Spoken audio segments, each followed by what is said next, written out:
Hello everyone, welcome to my mini vlog. आजको हाम्रो यात्रा भनेको तुलसीपुरतिरको थियो। सुरुमा चाहिँ हामी गणेश पार्क गयौँ अनि त्यहाँ गएर चाहिँ हामीले स्कुटी पार्क गरेर पार्कको भित्र छिर्यौँ साथीहरू। एकदमै गर्मी थियो, त्यही पनि हामी घुम्ने भनेपछि त रमाउँदै घुमिरहेको थियौँ। अनि हामीले चाहिँ त्यहाँ एक दुईवटा चिप्सहरू किनेर भित्र गयौँ। अनि त्यहाँ चाहिँ एकदम कति राम्रो फुल फुलेको थियो जताकतै। अनि यो फुललाई चाहिँ तपाईँहरूले के भन्नुहुन्छ साथीहरू? हामी चाहिँ लाउरे फुल भन्ने गर्छौँ।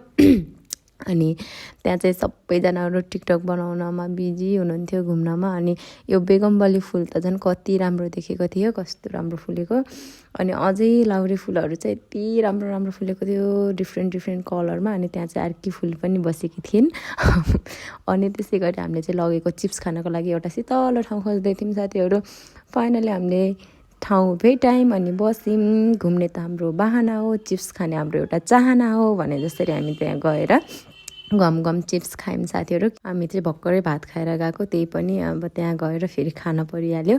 अनि त्यहाँबाट फोटोसोटो खिचेर हामी चाहिँ निस्क्यौँ। अनि हाम्रो अर्को डेस्टिनेसन भनेको थियो मोतीपुर, र मेन डेस्टिनेसन भनेको पनि मोतीपुर नै थियो, किनकि हामी मोतीपुर जाने भनेर नै गएको। फेरि पार्कतिर पनि यसो घुस्दिहाल्यौँ। अनि त्यहाँबाट चाहिँ हामीले बाटो नथाहा भएर साथीहरू यता उता गर्दै मान्छेहरूलाई सोध्दै फाइनली हामी चाहिँ त्यहाँ पुग्यौँ। अनि त्यहाँ पुगेर चाहिँ अब हामीले फोटो भिडियोहरू पनि सुट गऱ्यौँ, त्यो चाहिँ मैले यहाँ देखाइनँ।